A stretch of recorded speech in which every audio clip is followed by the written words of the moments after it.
Hey, Ben, just a reminder to all our listeners out there, if they would like to subscribe to assemble.tv, you can use the code Cinepod to get 1 month free.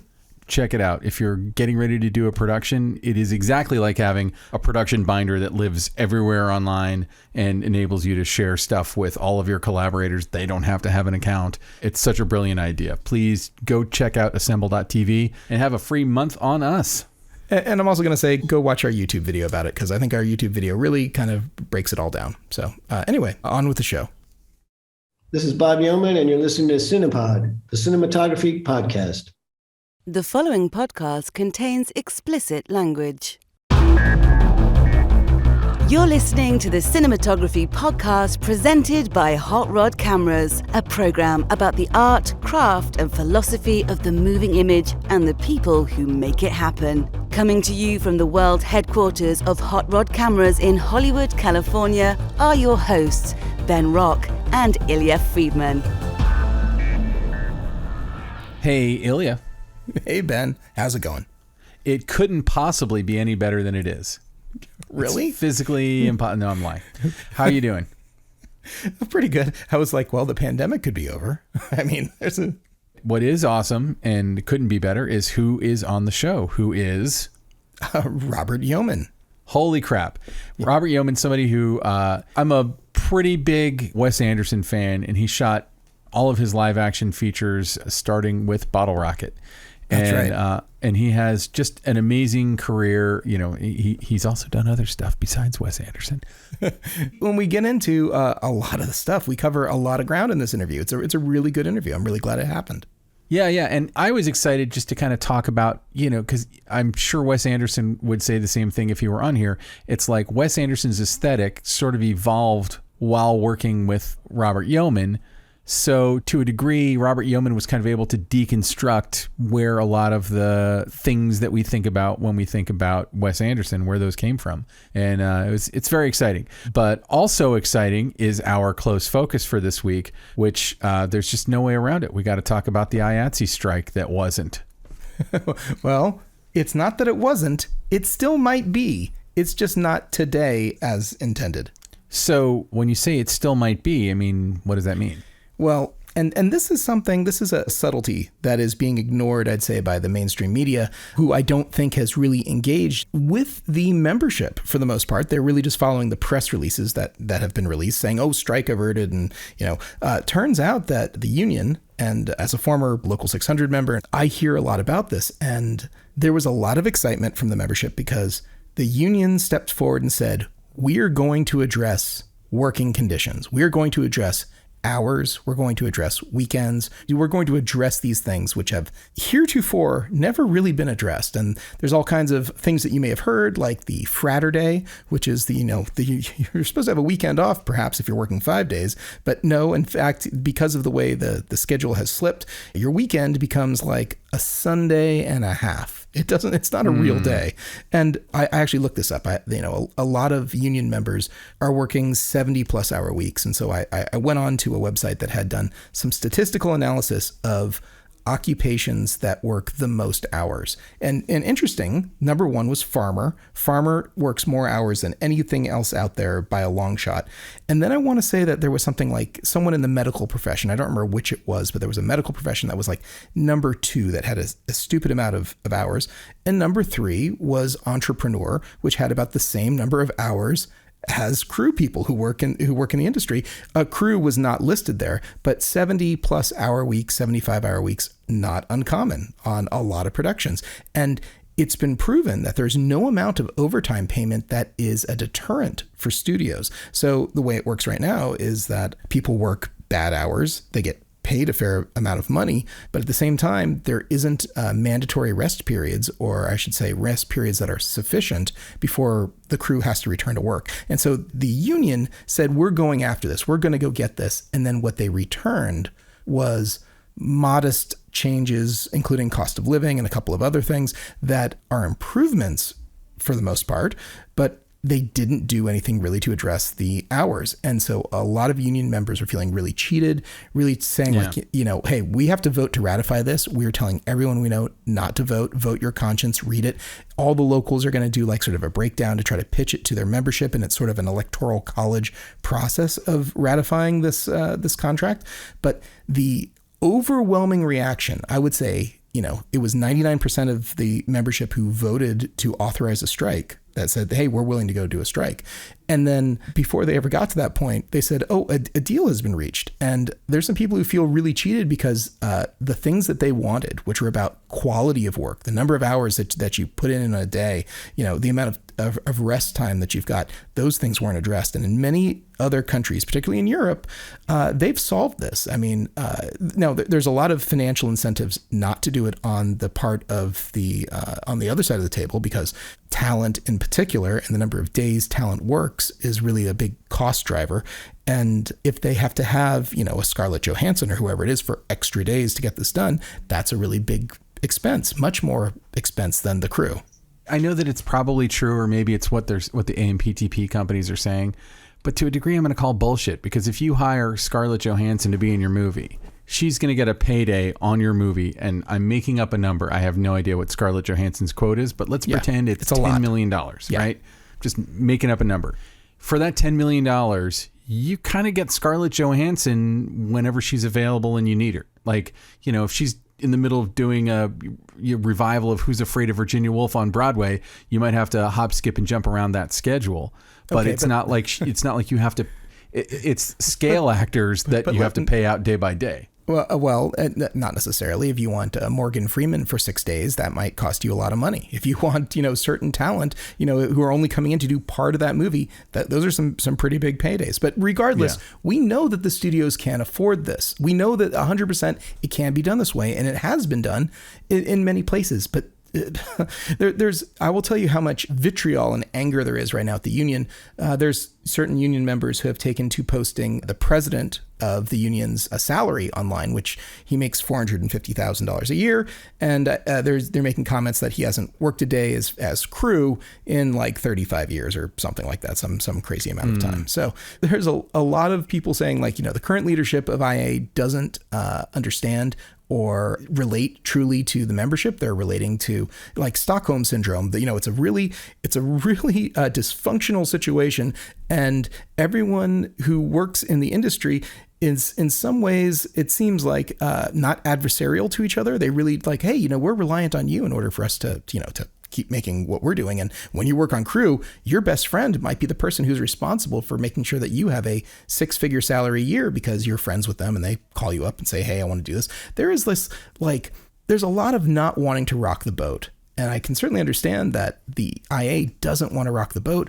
And look, I'm a former member. I'm not a member anymore, but I hear from other people out there who are crestfallen is not the right word. They're pissed. They're pissed that this has gone this way. But can you say what they did get? What did they get in the agreement? Here's the thing. They're actually saying, the union is saying, here's our list right now, and don't jump to any conclusions because we're really going to break it down and explain it to you. Like your local is going to break it down and explain it to you. But I can look it up for you here, and I can read it. I know one of the things is a cost of living increase of 3% per year. The president of IA, his contract has 5% per year. And so there was definitely, when people were reading that, they were like, wait, the president gets 5%, but we all get 3%? That doesn't seem right. And this is only for 3 years. And then this whole contract will probably have to be negotiated again. But how often do they get to elect the president? That's the thing. There's some people talking about like reform from within, or looking for alternatives, finding another union that's associated with the AFL-CIO. But it's here. Let me see if I can pull this up here. Yes, they call it the tentative agreement, and it says achievement of a living wage for the lowest paid earners. The lowest paid earners are very low, and so what that actually means, I'm not sure. They don't actually say what that is, but depending on the contract you're working under, it might not be much more than Starbucks. So retroactive wage increase of 3% annually, an increased meal period penalty. So that's money, not necessarily a longer meal period. Daily rest periods of 10 hours without exclusions. So 10 hours, you give up, if there's 24 hours in a day and you work 14 of them, they can't call you back with less than 10 hours. And let me tell you, after working 14 hours, day in and day out, 10 hours does not feel like very much time off. Forget that 8 hours 10 hours is like, getting home, going to sleep, waking up and coming back, and you feel like you never left. Yeah.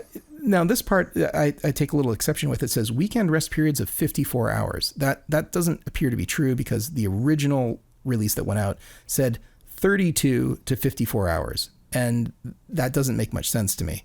How is it 32 to 54? I had heard that some locals had maybe a slightly different rest period. I'm not sure. But then the only other things that they list is that they got Martin Luther King Jr.'s birthday as a holiday added to the schedule.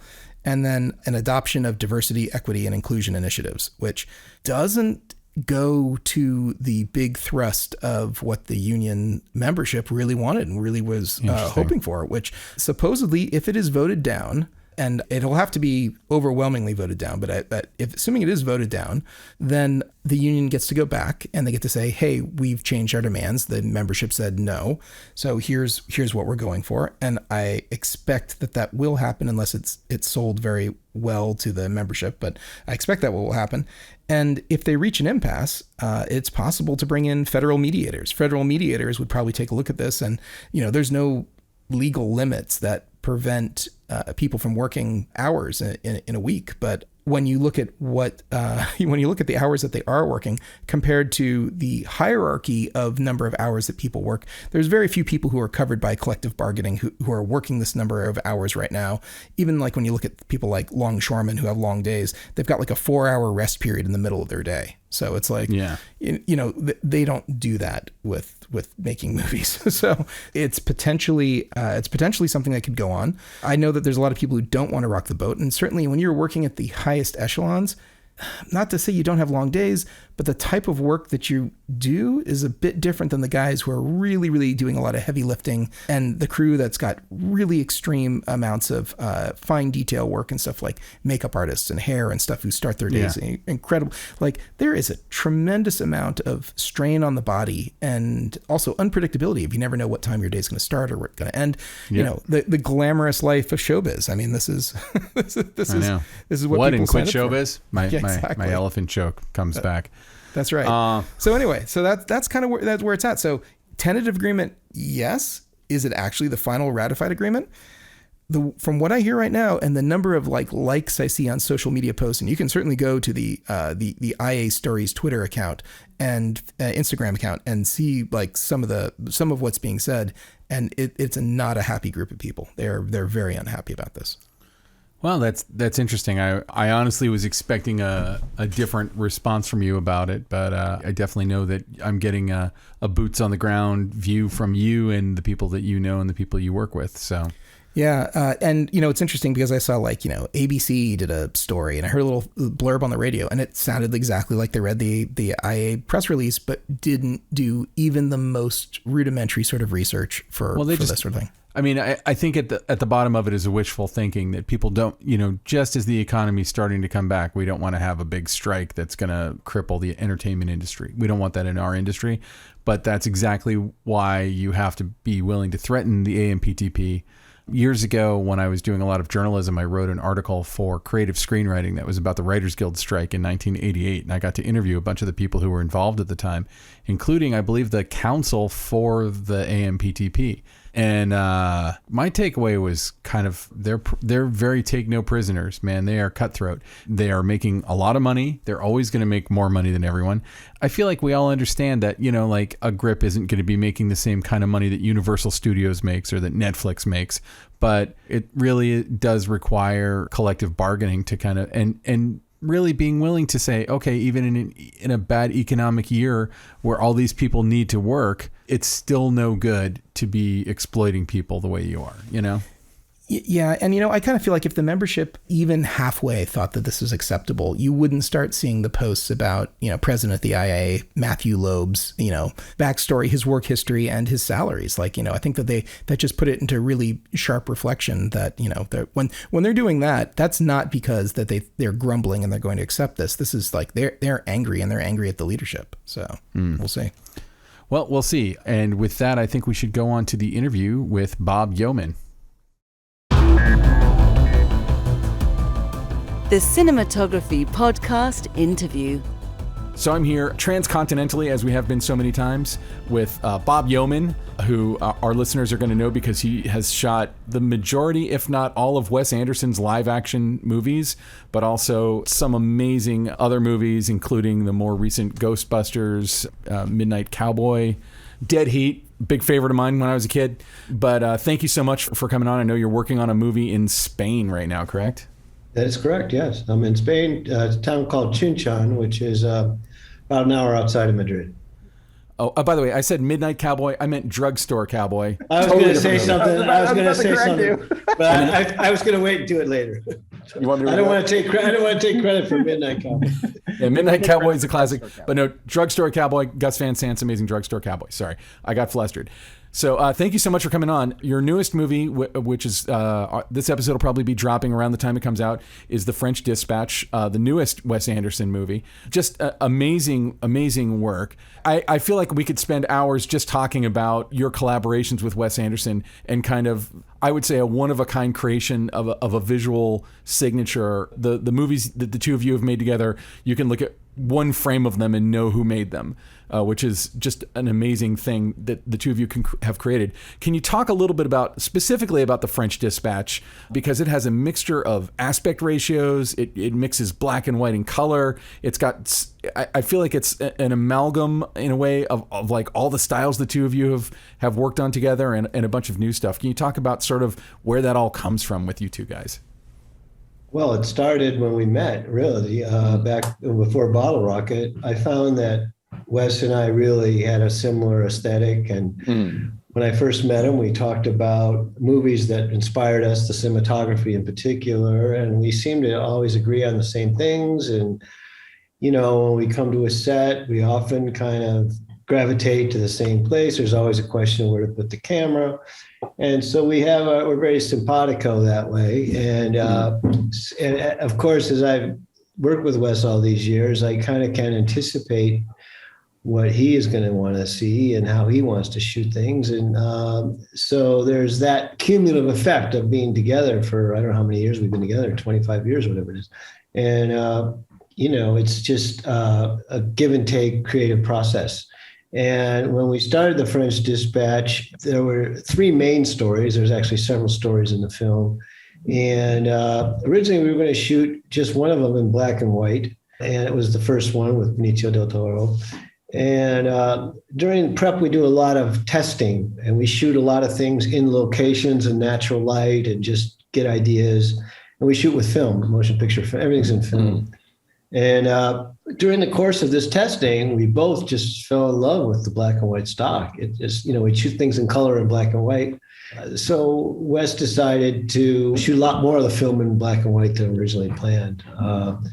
The mixing of aspect ratios was his idea originally on the Grand Budapest Hotel. And I remember him telling me that. And I have to be honest, I was a little bit skeptical of it. I wasn't sure how it was going to work. And we mixed, you know, 3 aspect ratios. And I just thought, it's kind of weird. I'm not sure. But we tested it again. And I saw that it was going to work and it was going to work great. And so that's something that he does to delineate different time periods, to delineate different stories. And sometimes we even go from one aspect ratio to another within the same story now. You know, we go from black and white to color sometimes within the same story. And I think it's more for him an emotional decision, you know. And for instance, if you've seen the film, you know, the first one with Benicio is all black and white. It's 1:3:7, the old aspect ratio. And then when Benicio first presents his paintings, we wanted to make a very strong visual statement. So we shot anamorphic lenses, widescreen color. So when you first see the art, you know, it's bang, you know, and it's a whole, so you're, as a viewer, I think you're kind of like, whoa, you know, and so that was, I think, behind that decision. And, you know, a lot of his decisions is what obviously serves the story and visually will tell the story the best. And so, you know, that's where the aspect thing came from. And, you know, the symmetry, everyone asks me about that all the time. I mean, that's something we both we're both Kubrick fans, and we both have always been drawn to that style. And it's even when I do a lot of still photography, and it's funny, I just kind of gravitate to that type of thing with myself. So we kind of, it's not like we're ever, I think it should be over here, you should be over here. We're pretty much in sync on things. So. Well, it's interesting you bring up Kubrick with the symmetry stuff, because I feel like Kubrick uses symmetry for like intensity. And your films have a sense of humor, a sense of whimsy, or a sense of heightened, I don't even know what to put it. But there's like a storybook feeling to the work that the two of you do together. And it's a completely different vibe than from the way a Kubrick symmetrical thing would be framed. I think I was going to say, I think all of Wes's movies, maybe I'm wrong, they're kind of comedies to me. There's a lot of comic elements to them. And I think he's just drawn to the symmetrical frame. And it's something like when we come into a room, when we bring the camera in, I always have my camera assistants tape out exactly where the center is, so because one of the first questions he'll ask when he comes in, I usually try to get there before he does in the morning, is, are we centered? That's one of the first things he'll say. And so I can always say, yeah, we're centered. And then maybe we change it a little bit here or there, but it's always kind of part of his aesthetic. And I mean, every director has his own aesthetic and has a different idea about things, but that's something we always start with, is some symmetry. And then sometimes we change it up a little bit, but that's always the starting point anyway, and then we take it from there. I think this actually leads us really well to one of our listener questions. One of our listeners on Instagram asked a question. His name is Malachi T. And he said, in addition to color palettes being a major focus, how are textures of materials discussed?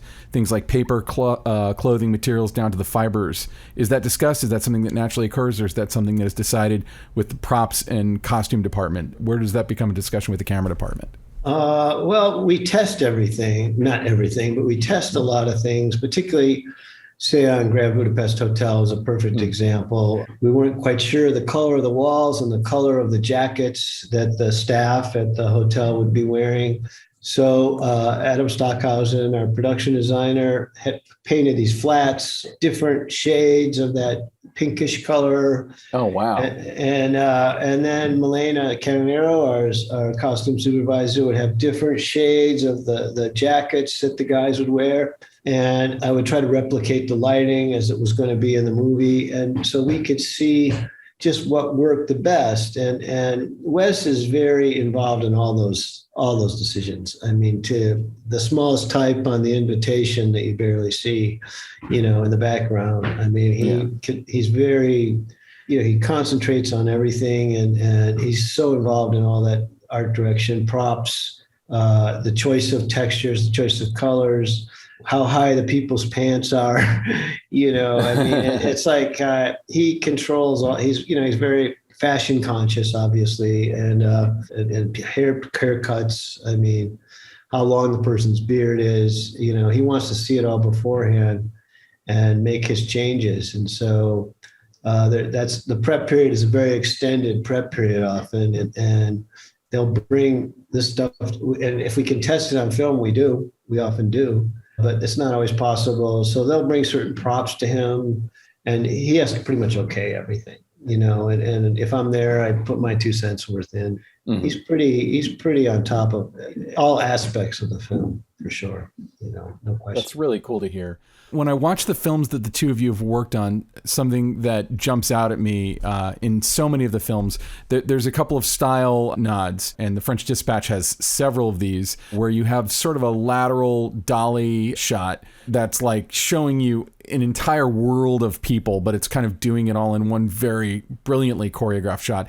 And in The French Dispatch, you also did something that I've never seen you do before, which is kind of these frozen tableaus too, where people it looks like they're just holding really still. It doesn't look like it's a visual effect or anything. It's just kind of a theatrical thing. Can you talk about like where the idea to do those came from, and like what goes into the construction of one of those? Because obviously when we watch them, they look effortless, but it's like there's always like somebody cooking and there's steam coming out of the oven at exactly the right point or whatever. There's like everything is so calculated and perfect in those sequences. Yeah, I don't know the answer to that particular scene, but what happens is on every movie, Wes has a library of DVDs, Blu-rays, books, visual references, photo books, and it's open to cast and crew to come and borrow these. It's a library. You sign it out, and you're supposed to return it, of course.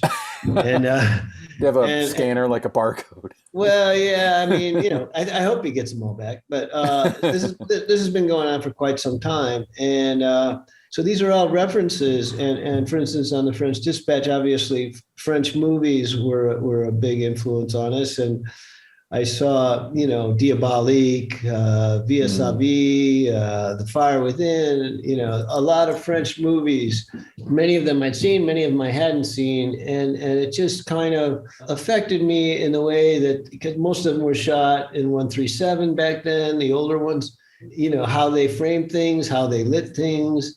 And so it gives Wes and I a shorthand on the set, and I can reference certain things, certain shots, and I'll see certain things in a movie and I'll bring it up. I'll say, "Oh, is this like blah, blah, blah?" And he'll say, yeah, and so we use that as a reference and kind of a common ground to start from. And it's just, so I bring that to the movie, and that particular situation, I don't know what really inspired him for that, but it was a very difficult shot, and everybody was frozen, like you said, and they hung everything from the ceiling, and it was particularly tricky for me because Wes is very big on having a lot of depth of field. He wants everything in focus. So that requires a lot of light. And because we shoot a slow film, I had to bring a lot of light into that situation. And it was a little tricky because he had people very close to camera that he wanted in focus, people very far away from camera. And so it becomes tricky to bring that huge amount of light in and make it look real and look realistic. And interestingly enough, they painted the backdrop on that. It was black and white, and it was supposed to be the interior of the prison where Benicio was painting. We call it the hobby room. And when you look at it on the black and white film, it almost looks real in some ways. I was surprised how realistic it looked on the film. Because unless you're paying attention to it, you might assume it was in the actual location. So. When it was interesting too, because like moments like that in film kind of force you to go like, is that an effect? Is that like, I don't know what someone who isn't like steeped in this stuff like Ilya and I would think when they would look at a shot like that. But like I'm looking to see like, is someone's hand moving a little bit or someone's head just teetering slightly, or is that done, are you doing some kind of Matrix style bullet time, or like how are you pulling it off? It was all live. It's so crazy. Yeah, it was all live. And the actors had to hold still, and they had like the tray with the drinks coming off, and the drink was glued to the tray, and the thing coming off was, it was all part of a plastic thing that they made. And so, yeah, I mean, and Wes doesn't, something like that. I mean, he doesn't, I won't say he doesn't care what it costs. He does care a lot about what things cost, but he knows there maybe be a different way of doing it, but he wants to do it that way because it gives a certain quality to things. And sometimes you do the way that is best, that fits the movie. And if that could be often more difficult, then it's more difficult, we just deal with it. Well, it's interesting too, because when you do something like that, and you do it for real, it has more of a tactile, you can feel it almost like his animated features, where there's something tactile in it and you can feel the texture of it. You can feel the work sort of that went into pulling off this interesting effect, as opposed to, not that there's anything wrong with having, if people did it digitally, but finding a non-digital way to do it, to me is it brings a different vibe to it, which I think is, sort of what you're saying. As far as like just the construction of the giant lateral dolly sequences that you guys do together, though, can you talk about building those? Because those seem like unbelievably complex, and they're all oners. Yeah, occasionally there's a hidden cut in those, but yeah, they are oners. They're designed to be oners. And our key grip, Sanjay Samy, has this device called a Mangalore. So if I have a track that goes across this way, this way, then he has another track that goes this way, because many times you have to go straight in. You have to track in and then go straight in, and then back out and track. And, people say, why don't you use a Steadicam? Well, it wouldn't work because, first of all, the tracks are so fast. And second of all, it's so specific. I mean, even the best Steadicam operator in the world would never be able to hit those things. So we put the Mangalore in, and Sanjay pushes the dolly down, and then they switch tracks, and he goes in and he goes out, and then we go back on the old track. It's tricky. It's tricky lighting those, and they're all designed to be one shot, and many times they are. Occasionally, there's a hidden cut in there because we're coming across things that they can hide a cut in. But typically, the whole idea is to do it in one shot. They're tricky and they're fast, and sometimes it requires operating, swish pans and things, and it's and you have to have very specific marks when you're doing that, and it can be very tricky. But we get in the rhythm of it, and we may not hit the first time, but after a while we can pretty much do it, and you get into the rhythm of how it's going to go, and you get a rhythm where the actors are going to move. And Wes has been doing this thing the last few movies. He makes an animatic before we start shooting, which is kind of like a little cartoon. Of the whole movie? Of the whole movie, yeah. Wow. Anybody on the film can watch it. And he does all the voices of the characters, which is really hilarious. Oh my God, I want to see that. Oh my God, they are so funny. They are so funny. And he does everybody's voice. And he has little different intonations for each person, each actor. But the problem with the animatics is the actors, like getting out of a car and going up steps, they can do it in like 1 second on an animatic. They get out of the car and they go up the steps. But then real life, of course, it takes them like 5 times longer to do that. So that's always an issue. And some of our big, long dollies, the actors were walking so fast and going in and out of doors and doing things so quickly on the animatic that in real life, we just can't do that. So, we have to kind of change a little bit, or he accepts the fact that reality, says you can't do it this quickly as the animatic. But we try to, I don't know, imitate's the right word, but we try to shoot the animatic as best we can, knowing that there are certain limitations the reality gives us that, the animation doesn't, so.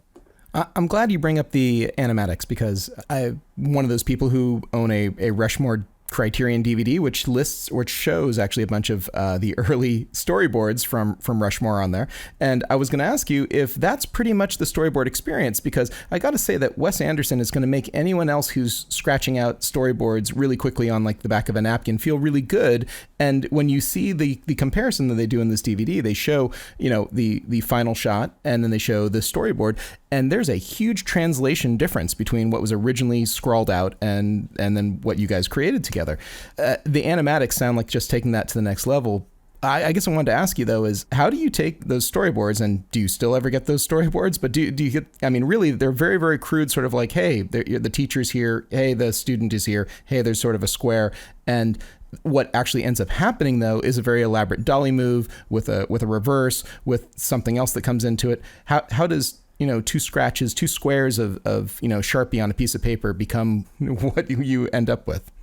Well, that's the earlier movies were all done that way. Wes would do his own storyboards, and if you've seen them, he has this very distinct style of drawing. And I think they gave us a rough idea what things were. But when we started I think that when Wes started doing Fantastic Mr. Fox and working in animation, it changed the way he looks at movies a great deal now. And that's right after that was when the animatics started coming. And he plots the whole thing out, kind of, he has a guy who does those for him, and he tells him what to do, obviously. So now I get a script and I get an animatic. And in many ways, the animatic is more useful to me than the script is, because I can see what the idea is. And so Adam Stockhausen, our production designer, can build around these animatics. And it's amazing. They built a town in the desert here. I shouldn't be saying that, yes, but and it's amazing how closely it resembles the animatic. And they even plotted out the spatial relationships and things, because with the dolly moves that you're describing, they have to happen in a certain amount of time, So for me, it's kind of the Bible, and for most people, and we can see what the general idea is, and they have where the buildings are, where certain objects are, where the characters are. And I have to say, we pretty much do what's in that animatic.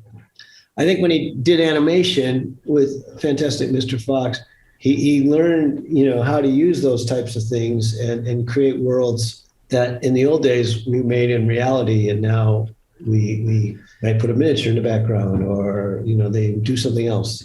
So there's a little bit more going on in post than I think there once was. Well, and speaking of the Fantastic Mr. Fox, I'm not going to spoil the plot points, but there's a great deal of animation. There's one specific sequence in The French Dispatch that's all animated. Was that always designed to be animated? Was there ever a discussion of shooting that? Yeah, I mean, I think part of it was, without spoiling it, the dangerousness of the whole thing. That it's a car chase and people going from car to car, and I think Wes realized that to shoot that was going to be, pretty ambitious. And I think he really enjoys the animation, and so the whole idea. Right when I said to him, "How are we going to do that?"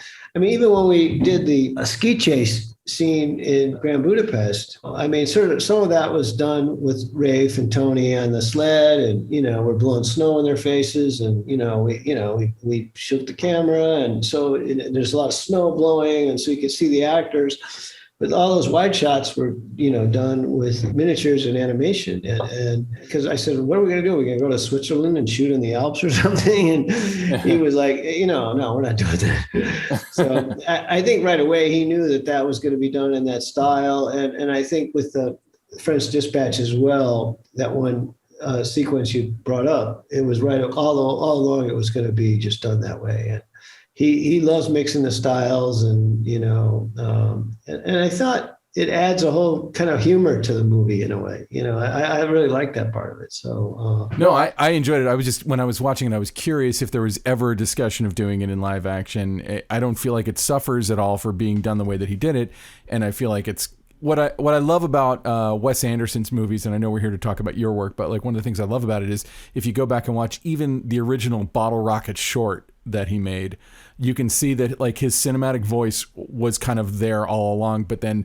he keeps getting new pieces. So like from Fantastic Mr. Fox or Isle of Dogs, now we have animation as part of the language that goes into his live action films, and it's almost intentionally not seamless. It's not like it's bringing a new voice or a new texture to something that's already so rich and textural to begin with. So yeah, and I think it adds an element that, say we had shot it live action with stunts and everything. It's part. It kind of, to me, I like the animated part of it. And it gave kind of it's kind of humorous to me watching it. Well, because it's fantastic what happens in that sequence, and to replicate that, in reality would not only take a huge amount of time and everything, but it might not be as funny as it is in animation. And so I think it was a decision he made right away that, not only from a practical standpoint, but also from a creative standpoint, it was a better call to do it that way. So, I think that's how it came about. I genuinely loved it, and it was like all I could think about for days after I saw it. So I kind of wanted to go back, if we could, which brings me to the movie I misnamed at the beginning, Drugstore, not Midnight Cowboy. Drugstore, not to be confused with Midnight Cowboy. Gus Van Sant, who is also, in my understanding, a pretty experimental director and tries out different stuff. And Drugstore Cowboy is such a gritty and raw film. What is it as a cinematographer that you can do on a project like that to kind of allow the actors to have the room to do the amazing work that was done in a movie like that? Well, we did block things out, and it was pretty loose in a lot of ways. Not unlike a film I did years later, The Squid and the Whale, with Noah Baumbach. Oh yeah, I was going to get there. But similar in that it was not as specific, say, as a Wes Anderson movie where everything is so carefully controlled. So the actors had a fair amount of, being able to move around, and we would react to them. We were on a dolly oftentimes, and we could clear them or do what we needed to do. So there was a certain amount of freedom in that sense. But, Gus had done Malinoche before, which was this very lower budget movie that he made, which was excellent, about a gay hustler in Portland. And what happened was the guys had shot that film for him were his buddies. And when he got the money to do Drugstore Cowboy, the Avenue Pictures and the producers were like, well, your friends haven't done a movie like this, so we need to bring someone in. And he said, well, I don't know anybody. And so I had just done a Talking Heads music video with one of the producers, and Oh, which one? Which one? It doesn't Well, come up I on did part of Road to Nowhere. Oh, wow. With David Byrne. So she said, "Well, I just worked with this guy in LA," and so they flew me to Portland, and I went up and met Gus, and we hit it off. And the thing about Gus is he's one of those directors who he sits back and you kind of feel like, I talked to Matt Dillon about this.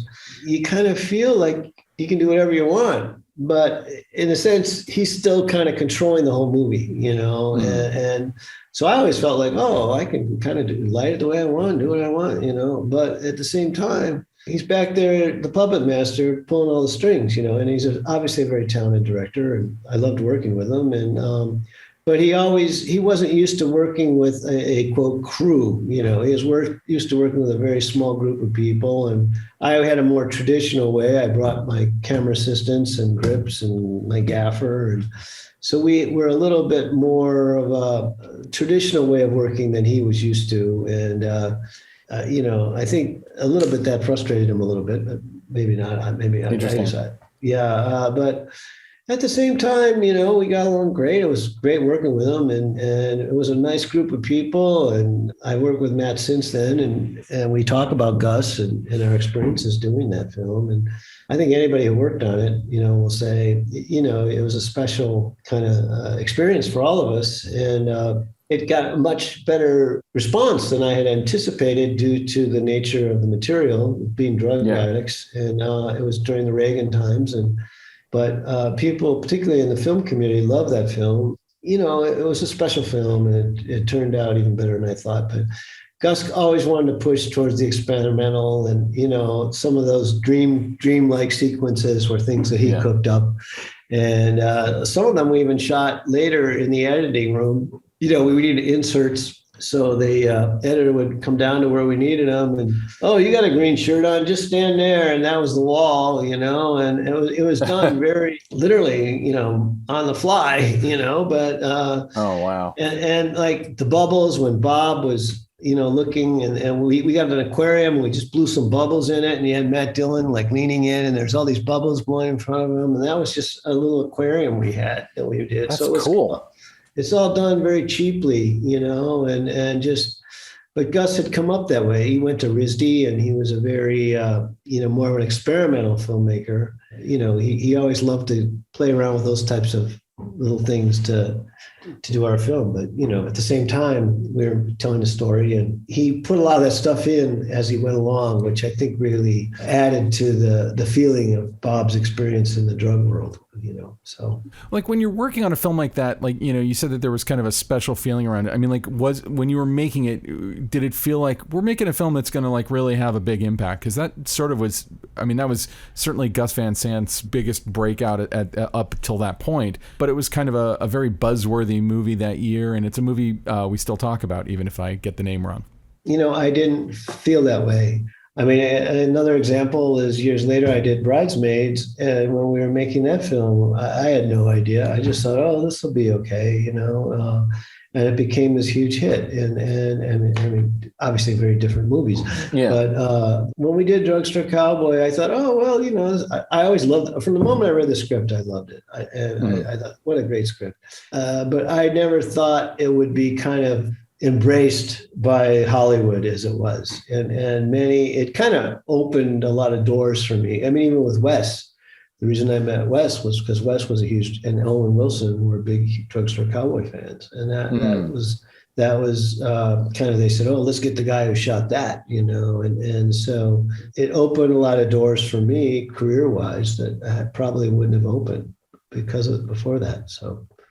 Well, and you bring up Bridesmaids, and to me, it's like, as I look at your career, and probably what you're known for best nowadays are your many collaborations with Wes Anderson, but you've also done movies like Bridesmaids or the new Ghostbusters, movies that have an improvisational quality to them. And it reminds me a little bit of when we talked to Roberto Schaefer, who'd worked with Mark Forster a bunch, and everything was like very specific and contained. And then he'd also did like a bunch of Christopher Guest movies where it was like anything goes. And I was kind of wondering how that dichotomy works for you, working so closely with Wes Anderson, where everything feels almost like portrait photography. It's so specific. And then going on to something like Bridesmaids, where I'm assuming, you have to create an atmosphere where if Melissa McCarthy decides to run 40 feet to the left, she can do it if she has that instinct, or if the director asks for it. What's the dichotomy working in there in your own head?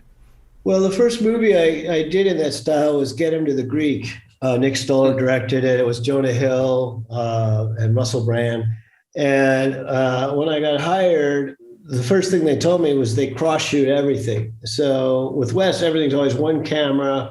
This is what the shot is. And with those movies, Bridesmaids, Get Him to the Greek, Ghostbusters, everything is cross-shot. So if you and I are sitting at a table having a conversation, there's a camera on me and a camera on you.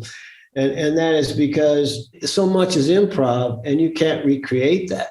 Mm-hmm. And so that was a challenge right away. It's like, oh shit, as a cinematographer, that's like death, and you get to light two directions at once and make it look good. But, so you accept that challenge and you realize that you're servicing the material and the actors really heavily in that situation.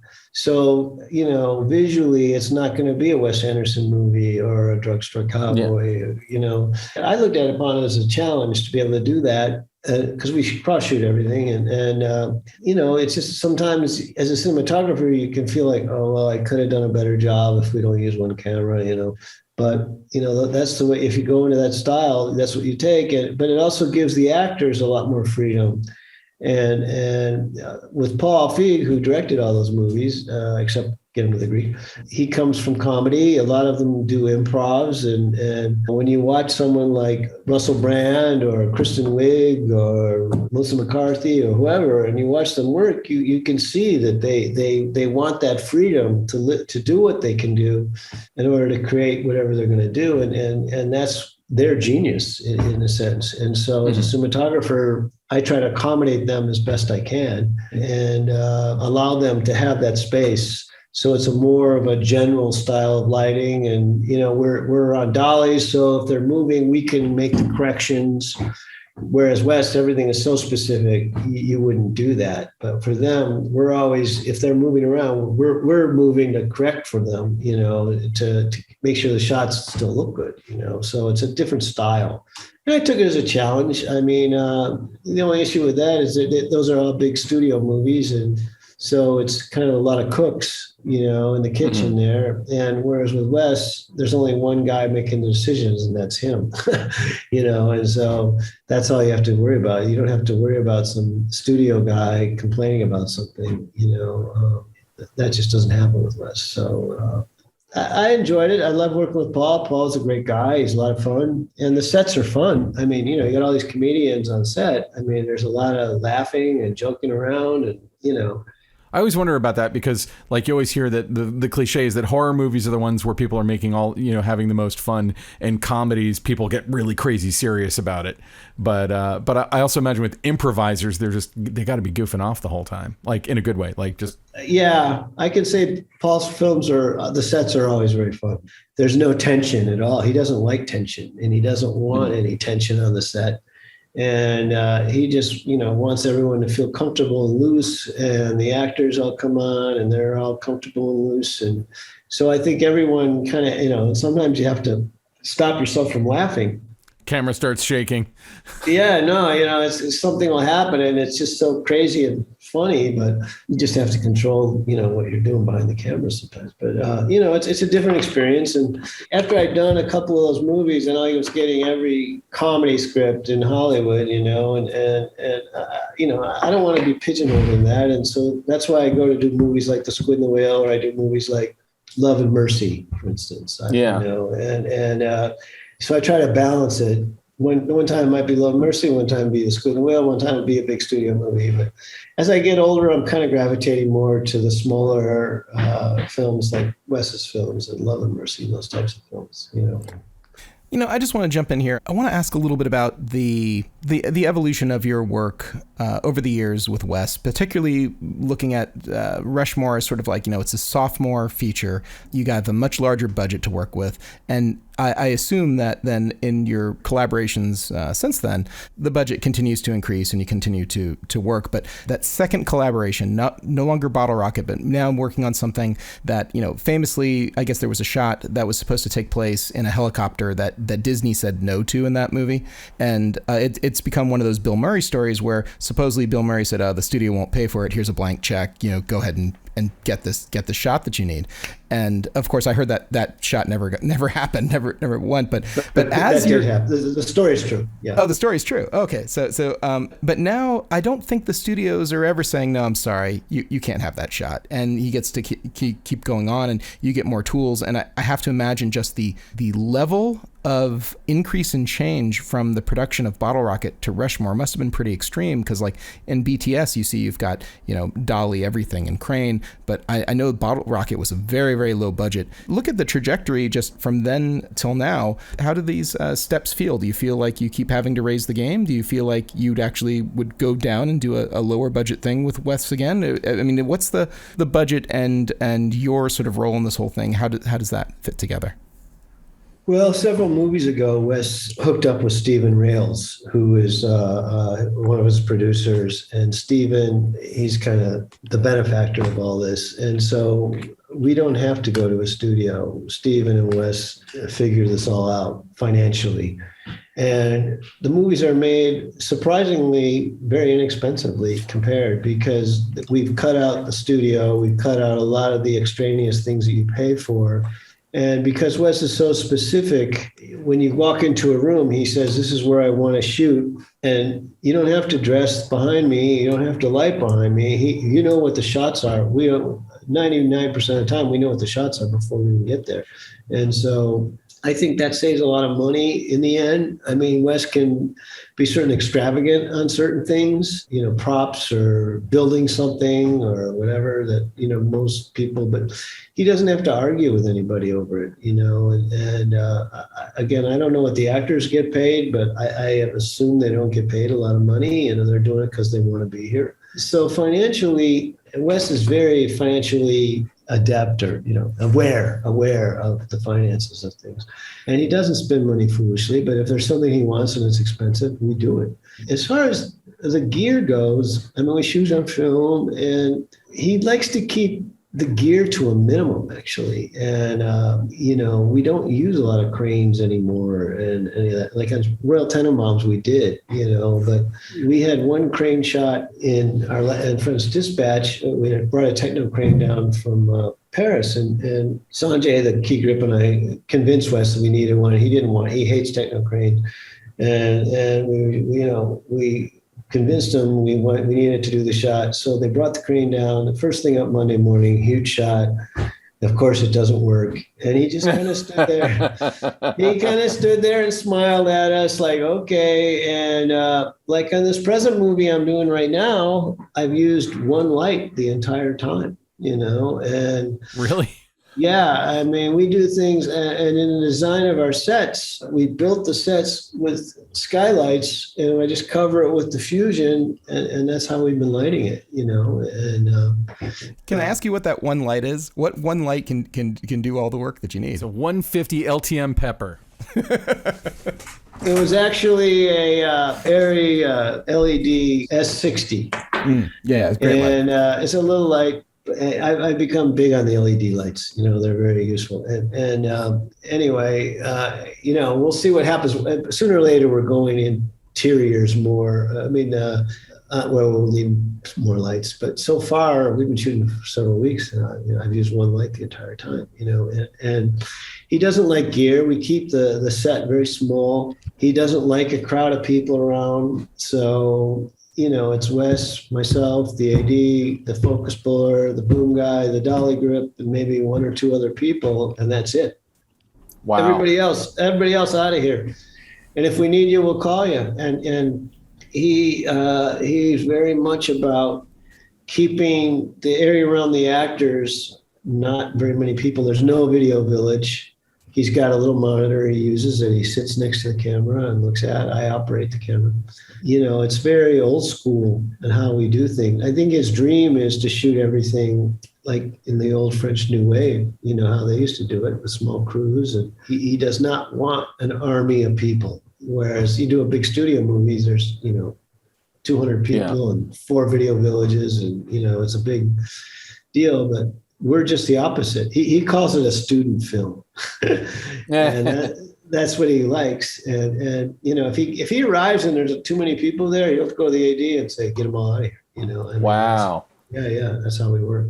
That's interesting to hear. I think the first thing of his I ever saw before the feature of Bottle Rocket was made, my friend Britt Nichols showed me the black and white short of Bottle Rocket, and it was like, I was in film school at the time, and it was kind of like a revelation of like, wait, you can make a movie like that? And when I heard that he'd made a feature out of it, I've been following his work closely ever since. And it's interesting to watch his evolution, but it's also interesting how I feel like I haven't gone back and watched that short in a long time, but I feel like if you go back and watch it, you'll see the seeds of what he became. And it's interesting to have watched, kind of as Ilya was bringing up, the maturation of his voice, also that, combined with your cinematic voice. And I feel like since you're operating the camera, like a lot of those whip pans and a lot of the very specific camera moves that are kind of signature to him have got to be like part of your sensibility or your sense of humor. A lot of them are played for comedy, and I just think it's amazing to have watched that progression. Yes, and as a cinematographer, one thing as you get more experience and older, you learn it's more what you don't do as much as what you do. And many times, when you're younger, you kind of freak out a little bit and you think you need more lights or you need more of this. But sometimes you don't really need all that stuff. And this movie we're doing now is a perfect example of that. Robert, you mentioned that you didn't want to be pigeonholed, and that's why you take certain jobs or not take certain jobs. I don't think there's anyone who can say now that you will be pigeonholed, since you have such a diverse and wide number of genres of work. But is there a particular genre that you haven't worked in that you've been wanting to? Is there something that you'd like to try? Well, I'm a big fan of film noir. I showed Ace in the Hole today. I have a cinema, we're in Spain, and I do a cinema screening every Sunday, and I love film noir. I mean, that's my favorite genre, I think. So if I were to choose something, I would say film noir. Hey, I think that's about all the time that we've got, but I know that we could talk for probably another 6 days about all this stuff. Real. So hey, I just want to say thank you so much for coming on the Cinematography podcast. All right, so that was Bob Yeoman. It was a lot of fun. I'm so glad that he was on the show. I can't wait to do it again. No, he was amazing. I can't wait. And I should say, definitely check out The French Dispatch, the new Wes Anderson movie, which Bob shot. I've already seen it. I thought it was really awesome. It's gorgeous. Bob's photography is, he's constantly topping himself. His work is just amazing in this movie. I thought it was a brilliant movie. So check it out. And I'm jealous because I didn't get to see it. Yeah, I got to go to a fancy screening room and on a studio lot and sit wearing a mask on my face and be really far away from everybody. It was fun. Good. Well, Ben, you know what time it is now. What time is that? It's 9:48 on my clock. That's true. It's also bill paying time. And we got to thank our lovely show sponsor, Aperture maker of many fine lighting products. Predominantly, they make some other stuff too, but mostly lights.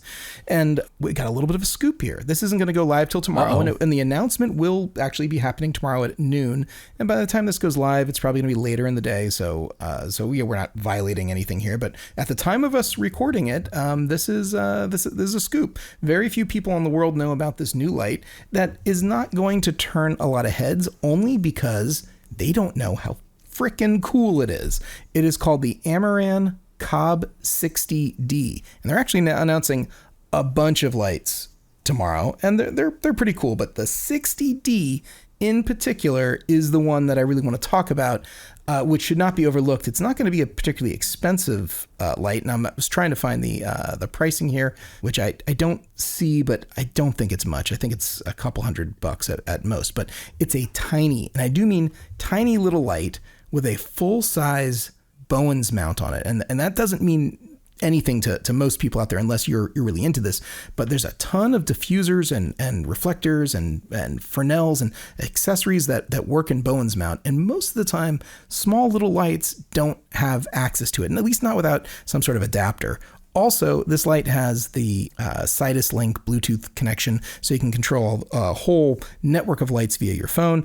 And it's ridiculously bright, and it can also be powered by batteries. And it comes with a reflector and some other stuff, but it's a super, super cool little light that performs, let me tell you, gangbusters amount of light, daylight, compared to like other lights that cost way, way more just, a couple of years ago.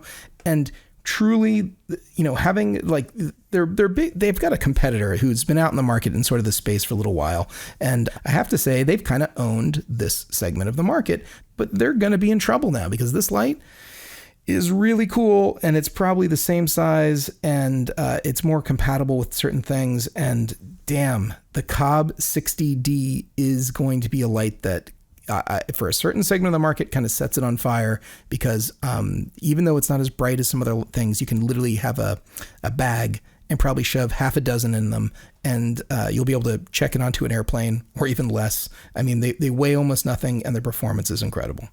Wow, that's awesome. I kind of would just love to get a glimpse into like the R&D going on over at Aperture. Like, they just have so many innovative lights coming out on such a regular basis. I guess it's inevitable, but like with the rise of LEDs being what they are, that a company would be like, okay, well, let's think about lights in a way that no one's ever thought about them, and just start brainstorming new configurations that you can make with, high quality LEDs and the technology that as it exists today. Yeah, we already received, I know we have at least one, because I actually have it in the same room as me right now, but I'm going to show it to someone, and I think there's a whole bunch more that are arriving at Hot Rod Cameras in the next days or weeks. And if you have any interest in this light, starting noon tomorrow, there will be all kinds of pictures and videos and things online, and of course you can buy it from Hot Rod Cameras for whatever the going rate is. It is 11 centimeters by 11 centimeters by 11 centimeters. That is the size. It's a little tiny cube, and it's ridiculously bright. So very That's cool. Yeah. It reminds me, really, it kind of reminds me of like, if you ever used old Lowell lights, like an Omni. Yeah. In film school, we used to have those Lowell kits. Yeah. It's smaller than a Lowell, and it's smaller than an Omni, probably brighter, doesn't get hot, and can be battery powered, and you can use it anywhere. I was about to say, it won't burn your hand like a Lowell light will. No, it won't. You won't leave with second degree burns. So. Man, I burned my hand so many times on those kits. And now, short ends. All right, so Ben, it is our famed short end time again. What is your short end this week? So my short end, this week, the box office was set ablaze by Halloween Kills, the 9 billionth installment in the Halloween franchise. And even as a giant horror fan, and I watched it because it's also on Peacock. By the way, I think it actually bears mentioning, and this is not my short end, but I feel like it bears mentioning how I was bringing up with, for instance, The Suicide Squad, how day and date releasing, in my opinion, hurt its box office. Well, apparently it did not hurt Halloween Kills' box office, because Halloween Kills made $50 million, which outgrossed every genre movie, I believe, since the pandemic started. So it made $50 million over the weekend. But my short end is a little teeny tiny horror movie that a lot of people haven't heard of, that I wish more people would hear of, because it's really, really cool. It is called Lamb. Lamb? Lamb, and it's an Icelandic film that stars Numi Rapace. Stars Numi Rapace from the original Girl with the Dragon Tattoo. Mm-hmm. And she's been in a lot of stuff. She's been in a lot of American stuff, but apparently she is a native Icelander, or at least was raised speaking Icelandic. And it's directed by somebody named Valdemar Johansson. I hope I'm pronouncing his name right. This movie is bonkers. Bonkers in a good way. In a great way. It's the kind of movie that, like, I often mock filmmakers who say, I want to make a slow burn horror movie, because slow burn often means I can only think of 3 things instead of 5 things to happen in a movie. And so I'm going to have a lot of dead air in between. So this movie kind of starts out with a very, shall we say, deliberate pace about a husband and a wife who are childless, who are running a sheep farm in Iceland. And the cinematography is gorgeous. And one of their sheeps gives birth to a lamb that shall we say, has somewhat human characteristics. Ooh. And so they start raising it as their own child. And What? it is a slow, yes. And so they basically take it from its mother and they bring it into the house and they put it in a crib and they treat it like it's a person. And it does have, I don't want to spoil anything, but it does have some distinctive human-like qualities. It's really, really freaking weird. And it really stuck with me, and I love it. And it's gorgeous, gorgeous to look at. It's shot by somebody named Eli Aronson. I hope I'm pronouncing your name right. And the cinematography is just, it makes me want to move to Iceland immediately. It's gorgeous. It looks great. The acting is phenomenal. It is funny in certain ways, like it is aware of how absurd of a concept it is. And the thing I always say about a slow burn movie, and I can't stress this enough, if you're going to make a slow burn horror movie or any slow burn movie, I sort of feel like the more you make the audience wait for it, the bigger that payoff has to be, or you're just a douche. And the payoff in this was so worth the wait. I can't even begin to tell you. It's an awesome movie. Seek it out. I don't know if it's streaming yet. I actually went to a movie theater and saw it with friends at a movie theater. Fully masked and whatnot, but it is definitely worth the price of admission and just super weird and brilliant and interesting and strange. So I hope a few people check it out. Wow. I'll check it out, and it's not even my thing, but your description yeah, I think you would sounds... like it. I mean, it's not like a gore fest or anything like that. So I think, it's if you're into horror movies, but you're not like, it's not a movie that's like loaded with cruelty or gore or, torture or anything like that. It's not a slasher. It's more like a dark fantasy, like a Brothers Grimm kind of story, but just told uber realistically in the modern time. Like it's not, I would almost say it falls into the realm of like folk horror, like The Witch. But The Witch is more of an overtly presenting itself in your face as a horror movie. And this is more just kind of like, it's interesting and it's odd. And I hope that the director gets some attention for it and gets to make, some bigger, stranger things. That's my hope. So Ilya, what is your short end this week? My short end is, I feel like a cliche. It's another lens. So, or actually it's a set of lenses. And these are some lenses actually that you can't buy, but you can rent. And there's some really interesting links that we can put into the show notes so you can go check them out. But ARRI has sort of taken a page out of Panavision's book and what some other companies have done, where they have modified existing lenses to create something new. And so they have these very, very high performance anamorphic lenses that came out a few years ago. In fact, they were so high performance that it turned off some people because they didn't have necessarily all of the sort of anamorphic characteristics that perhaps people were going for. And what they did is they took those lenses, the master anamorphics, which they had a partnership with Zeiss, they took those lenses, they converted them to full frame optics, kind of, I think, funkied them up a little bit and gave them a new paint job, so to speak. And they're going to be available only from ARRI rental.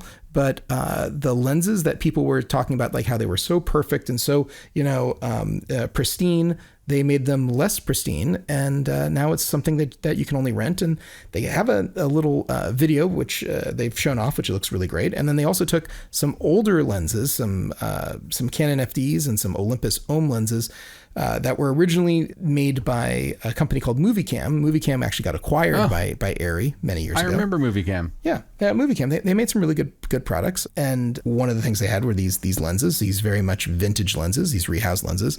Well, they've full framed the ones that may not have been quite full frame, which I'm not sure exactly what they are. And they give them new housings and made them, much more robust. And they posted a cool video of that. And it's like, ARRI is making some lenses, some really serious, legitimate lenses out there that now you can only get from them as a rental provider. And it's interesting because ARRI, their whole business used to be about sales, and, there was tons of rental houses out there. And while they did have, you name it, a couple of rental places here or there, they weren't necessarily about all about the exclusiveness of certain items, but that's changed. That's changed in a big way. I'd say it's really since the Alexa 65. And now there's new lenses that are based around full frame, which means they pair perfectly with the Alexa Mini LF. It wouldn't surprise me if we see these lenses also appearing in their new LPL mount. So yeah, it's really interesting. I think that people are really going to like them. The test footage that they showed and the build quality all seem excellent.